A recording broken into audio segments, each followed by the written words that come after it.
Tila nagpatong-patong na nga ang problemang kinahaharap ni Bong Revilla. Ito nga ay matapos na ipaalam ng kanyang may bahay na si Lani Mercado na di umano'y nasa kritikal na kondisyon ang senador, matapos daw itong madulas sa CR ng kanilang bahay. Hiling ni Lani sa publiko na ipagdasal si Senator Revilla. Matatandaan na isa sa mga kinasuhan noong nakaraang taon si Bong Revilla matapos na masangkot sa maanumalyang flood control project. Narito panoorin ang video ganap sa ating bansa. So procedures lang, sir. Ngayon po na may naghain na ng unang impeachment complaint laban po kay Pangulong Bongbong Marcos. Yes. According to the Constitution, kasi po, parang doon nga, no, yung may one-year bar rule, ito nakalagay, no impeachment proceedings shall be initiated against the same official more than once within a period of 1 year. So, base po sa House rules naman natin, kailan po ba deemed initiated ang isang impeachment complaint? From how I understood it and based on the Supreme Court decisions, it should have been from the time it is referred to the Justice Committee. That's deemed initiated. I understand, dito po sa House rules din po, we only have like oras po na matanggap na ng Office of the Speaker. Yeah. The Speaker has 10 session days To include it in the order of business. Can you walk us through, Yes. sir? So no, after the complaint is received, supposedly it is to be submitted to the Office of the Speaker. And the Office of the Speaker naman has 10 days to include it in the calendar of business. Now, so that's when the plenary will decide to refer it to the Committee on Justice for its action. So, sir, what we're talking like, as we speak, kung kunyari po, naisalang na po sa plenaryo, nasa order of business na, nakasalang na po by Monday, within 10 session days, and 3 regular session days, dapat mai-refer na po sa Committee on Justice. Ibig sabihin, kung nag-iisa pa lang po yung impeachment complaint, yun na po yun. Wala na pong From bawal how na. I understand it, it will bar all other complaints. Kasi nga, meron nang na-initiate. So, yun ang magiging basehan ngayon ng Committee on Justice on anong impeachment complaint that they will act on. Kasi hindi naman pwede na after it's referred, tatanggap pa ng mga bagong impeachment complaints. So, yun na yung magsaset ng bar for all other complaints that may be filed within the year against the same impeachable officer. Sir? Sir, sorry, Yes, ma'am. related to that. Yes, ma'am. Sir, hindi po ba, or hindi ganito, speaker, 10 days Yes. to refer to calendar of business, and then plenary, hindi na dadaan sa rules? Rules refers it to justice. Oo, so the, I'm sorry. so sir, balik, ika-calendar of business, babasahin sa plenary, tapos i-refer to the Committee on Rules. No, I think it's the rules that will refer it to justice. No, rules. So, calendar of business and then plenary, diretso to Committee on Justice? Yeah. From how I understand it.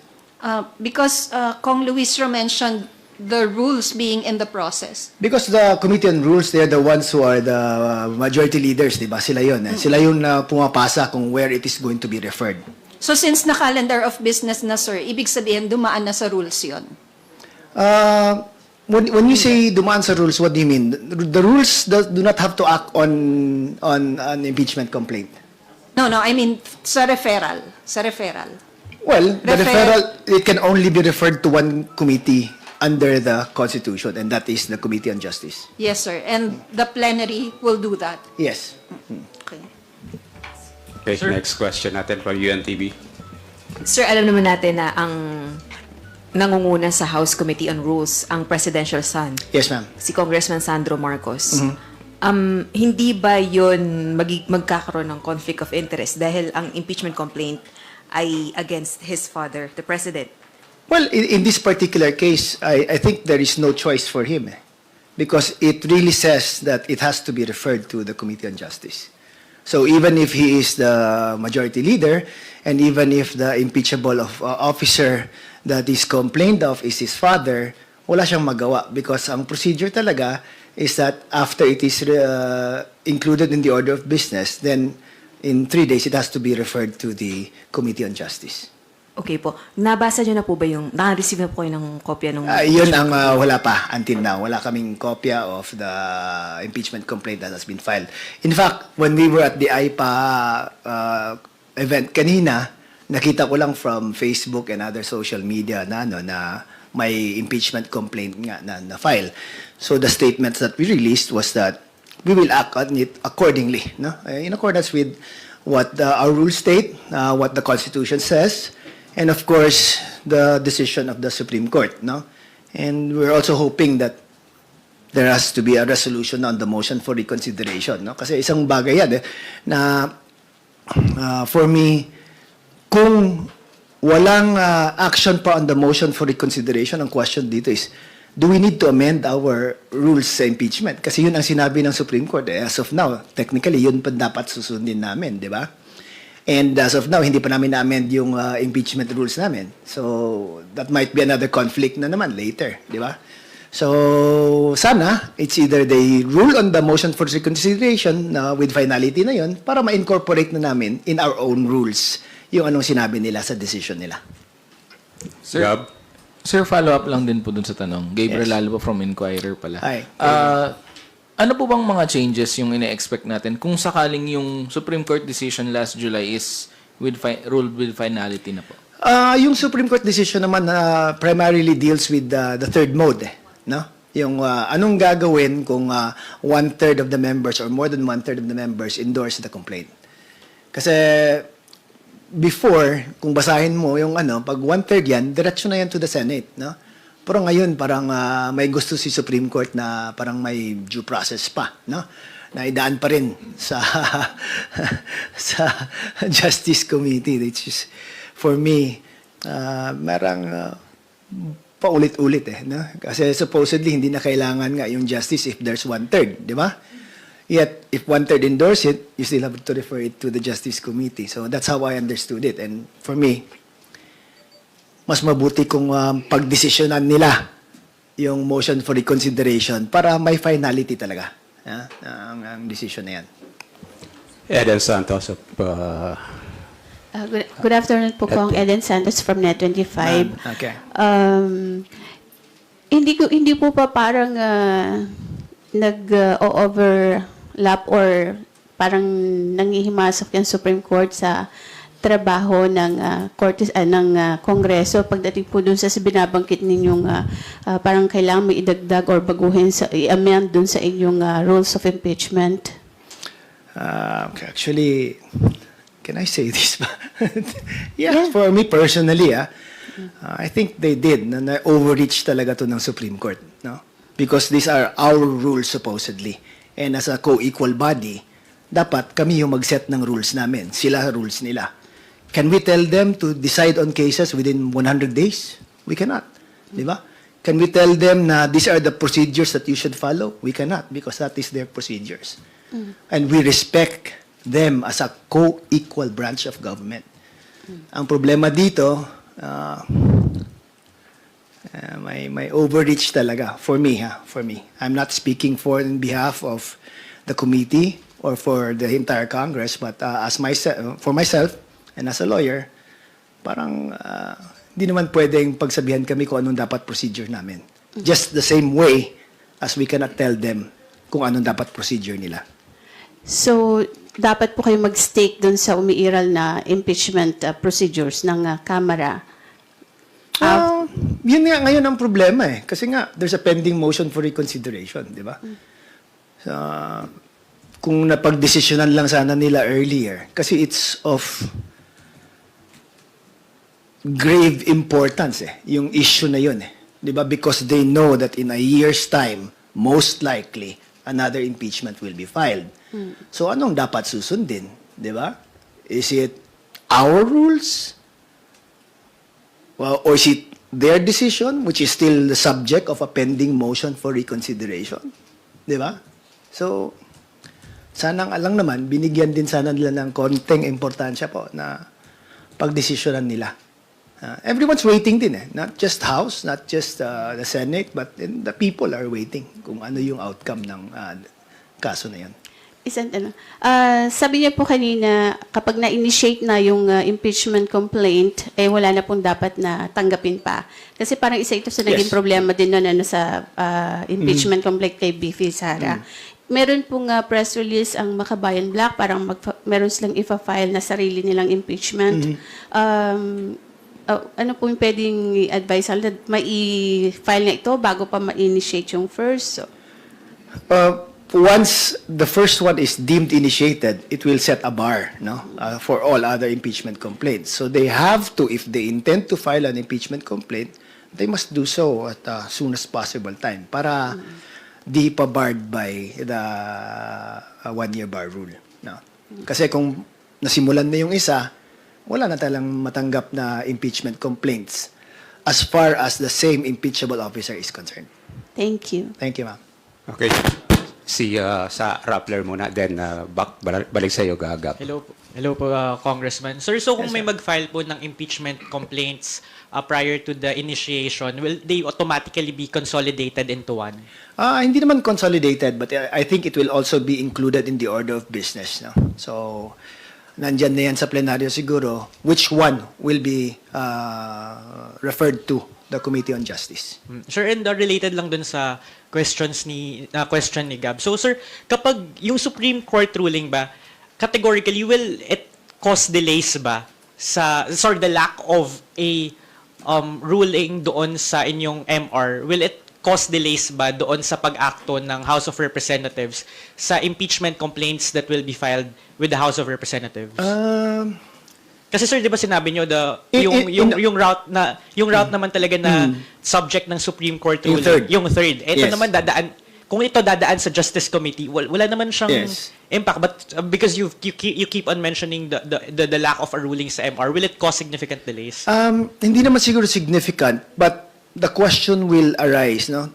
Do we need to amend our own rules on impeachment to conform with the decision? Or do we proceed the same way we proceed in our old rules and parang open it up for questioning again in the Supreme Court? 'Di ba? So, sayang lang yung oras no? Sir, at what stage of the process will that question arise? Sa parte pa lang ba ng Secretary General, sa plenary ba, o sa Justice Committee ba, posibleng doon ma-raise yung question na yun? I think more with the plenary and the Justice Committee. Sir, with the plenary, does that mean that the majority leader will be part of that line of questioning? Kasi yung majority leader, syempre yung Rules Committee yung magka-calendar, tapos sila yung magre-refer sa Justice Committee. So will the majority leader be part of that line of questioning? Well, since he is the majority leader, hindi naman siya sa questioning, but as to what they will be doing about, how they're gonna be going about it, yes, included siya. But I think there's not much leeway kasi clear naman yung rules natin, di ba? Na may ilang araw dito, ilang araw dyan, and where it's gonna go. So, wala masyadong discretion or leeway, even if he is the son of the person complained of. Gab. Sir, follow-up lang. Kasi sir, I know you haven't received a copy of Yes. the complaint. But kunin ko lang rin yung reaction nyo, sir, as chairperson of the Committee on Dangerous Drugs. Yeah. Kasi part of the complaint was yung sinasabi na illegal drug use daw ni Presidente, allegedly. Tapos merong sinabi yung complainant po ito, I would read it.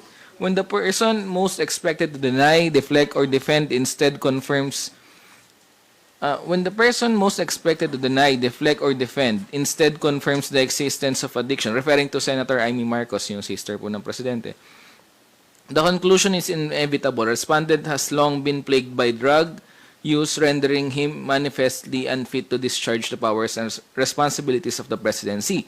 Tapos meron pa pong sinabi na, respondent's refusal to submit to a drug test conclusively demonstrates his disregard for transparency and accountability. An innocent president would have no reason to refuse testing. Di ba, sir, bawal i-compel ang kahit sinong... Yes, there's a Supreme Court decision na bawal ang parang compulsory drug testing. No? But there is allowed yung random drug testing sa mga iba, but yung i-compel mo or it being made a condition is hindi pwede. Yeah. Do you think, sir, such an issue merits an impeachment complaint? Considering na, yun nga, wala pa namang test. Recently, although nagkaroon ng test before he was elected as president, does it merit inclusion in an impeachment complaint? Well, depending kung anong ground yan, no? Kasi it cannot be culpable violation of the Constitution. It cannot be bribery or graft or treason. Doon yan mahulog sa other high crimes, no? Or pwede ba yun, sir, sa Article 7, Section 13 ba yun, yung unfit to serve, or 11 ba yun? Whenever the President transmit to the President of the Senate, unable to discharge the powers and duties. Oh, yeah, that's when he's incapacitated, no? But he has to inform the cabinet that he is unable to perform the functions of the presidency. But ito naman is an allegation na he is unfit because of the alleged drug use, di ba? These are all allegations lang naman, di ba? So, exactly anong ground siya for impeachment, medyo hindi ko makuha. But example lang, kasi broad yung last talaga very broad, no? Yung last ground na it may include anything that may result in the lack of trust and confidence by the people to the person being impeached. Sorry, sir, follow-up lang. Pero, yun nga, sir, yung sinasabi na by remaining silent and evasive, respondent tellingly confirmed public suspicion. Ganun ba yun? No, hindi naman ganun, di ba? Like, silence doesn't mean that you're admitting to it, di ba? Or refusal to acknowledge an allegation doesn't mean that you're guilty of the allegation. So, for me, medyo manipis yan. Okay, next natin. Yes, sir. Sige. Ikaw muna, then si Nasel. Hello sir, ako po si Kenneth from Business World. Sir, how can we ensure that the committee will handle the complaint impartially given that most of its members are from the majority bloc, which is aligned with the President po? Well, we are all, it's more of a political action, but it also is a legal action, di ba? Itong impeachment, no? So, it would really depend on what grounds were stated in the impeachment complaint and what evidence they can present to show that there is parang sufficiency in substance na there is an impeachable offense that has been committed and it is supported also by some form of evidence. Because these things can also change the mind of members of the House, even if they are aligned with the President right now. Because these things can change. Lalo na pag public opinion is also favorable to it. Sir, yung pagiging ally with the President, most of the majority bloc, will it have... Sir, yung pagiging allies with the majority bloc, with the President, with the administration, will it have a bearing moving forward dito sa magiging hearings ng Justice Committee? When you say allied, the President is a member of the PFP party, no? And it's not even the biggest political party in the House. Di ba? But I don't know exactly how people will vote or act on it, but this is what I can say. That it will really all boil down to ano yung sinabi nila sa complaint at ano yung proof nila to back up the complaint. Sel. Sir, good afternoon. Yanes Kapanti, GMA News Online. Going by the Supreme Court decision lang, sir, yung Duterte v. versus House, Okay. yung nag-dismiss dun sa impeachment case for being unconstitutional, for violating the one-year bar rule and the violation of due process. Right. As it is kasi, sir, sabi dun sa SC ruling na yon, the archiving is already an initiated impeachment complaint. Yung nag-archive Yeah. kayo nung unang tatlo. Okay. So, hindi ba parang advantageous din to kay Presidente yung may nag-file na agad? Kasi baka pwede ring i-interpret, I mean, if you're going to consider the Duterte v. House SC decision, Yeah. initiated na to. Not yet. Not the mere filing does not initiate the complaint. The mere filing does not initiate. Kasi parang ganun yung nangyari before eh. Parang kahit in-archive nyo, kinonsider ng SC na initiated yun eh. I believe in the motion for reconsideration, they showed that the archiving came after the approval of the fourth impeachment complaint.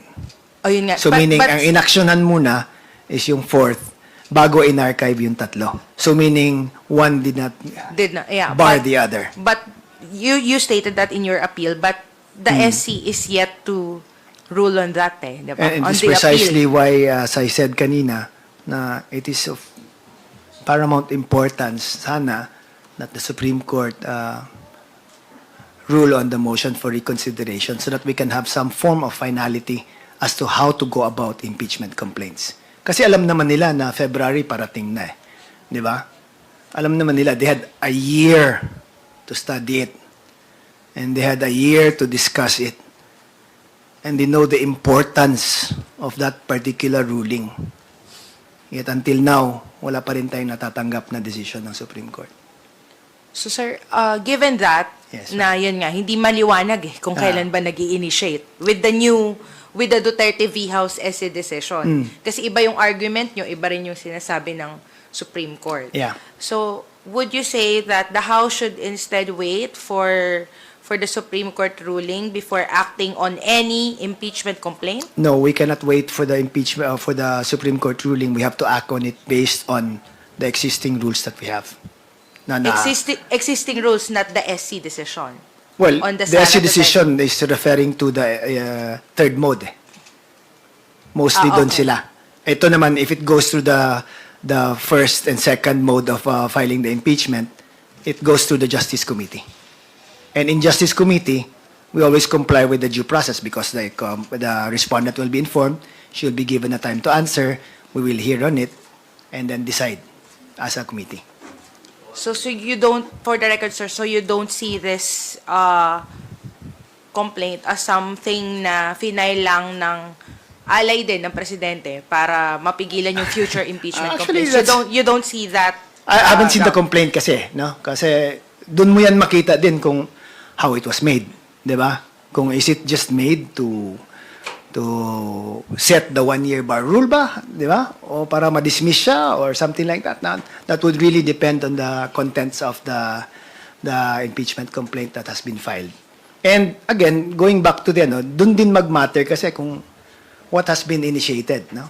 Anong complaint has been initiated. Because once a complaint has been initiated, as I said earlier, wala nang ibang impeachment complaints na pwedeng ma-tackle yung House. Thank you, sir. Welcome po. Okay. Sir, sorry, balikan ko lang po yung dun sa SC decision on VP Sara Duterte's impeachment. Hindi po ba unconstitutional yung decision nila? Hindi po ba pwedeng questionin yun? Kasi under the Constitution, nakalagay naman po dun, Section 3, a vote of at least 1/3 of all the members of the House shall be necessary. In case of the verified complaint, section number 4 of impeachment is filed by at least 1/3 of all its members, the same shall constitute the articles of impeachment and trial by the Senate shall forthwith proceed. I understand Yes. masyado na maingay yung Forthwith. forthwith proceed. So, hindi nyo ba, dahil wala pa namang MR, Yeah. pwede bang questionin yung constitutionality ng desisyon ng Korte Suprema? Dahil clearly po wala namang nakalagay dito na dadaan pa sa Committee on Yeah, Justice. that's- Kaya nga may That's exactly our arguments nga eh. Na yan ang sinabi ng Constitution, di ba? But then again, it is the Supreme Court which is the final arbiter of questions involving the constitutionality of a particular action or law. No? So sila din ang masusunod. No? Some would even say that this constitutes judicial legislation. Eh. Kasi sila na yung parang gumagawa ng batas na supposedly interpretation lang naman yun sa kanila. By laying down additional requirements for the procedure na supposedly within our sole discretion dapat yan, no? Parang I'm sorry, I'm not Tagalog eh, Bisaya. Parang they nahimasok ba? What is that? Huh? Tama ba? Overreach nga, di ba? For me. Okay. Some more question? Sir, dito sa mga alleged violations ni Presidente, although hindi nyo pa nabasa Yeah, sa I haven't ninyo, seen but it yet. I'm sure meron na kayo kahit papaano na idea. Meron ba talaga dong mako-constitute ng impeachable offense on the part of the President? Oh, that I would not like to preempt the Justice Committee on that, no? Kasi it will be the body that will decide, one, whether did it comply with the requirement of form, no? And second, kung nag-comply ba siya sa requirements na anong substance. So, that's the only time na we can say that that impeachment complaint can proceed. No? And again, it will be the entire Justice Committee who will act on it. Now, I heard na Jinky already gave her statements also, the chairperson. No? So as far as that is concerned, I think she would be the best person to ask as far as the actions of the Justice Committee. I'm only the vice chair sa Justice. Kung sakali, sir, magkadoble, magkaroon ng, nandiyan na yan, impeachments against the President, and very vocal naman yung mga critics din ng Vice President na after February 6, magpa-file din sila ng another impeachment. Hindi ba mahirap on the part of the Committee on Justice na dalawang impeachment complaint ang ina-handle ninyo? I don't think so, no? It's just like any other bill, no?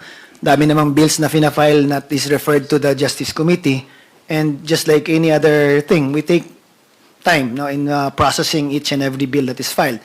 Same way as we will take our time also and follow the rules also whenever there are impeachment complaints filed against multiple impeachable officers. Okay, thank you, sir. Wala na bang magtatanong? No more? Okay. Ay, kung wala na, pasalamatan natin si Congressman. Sir, thank you very much.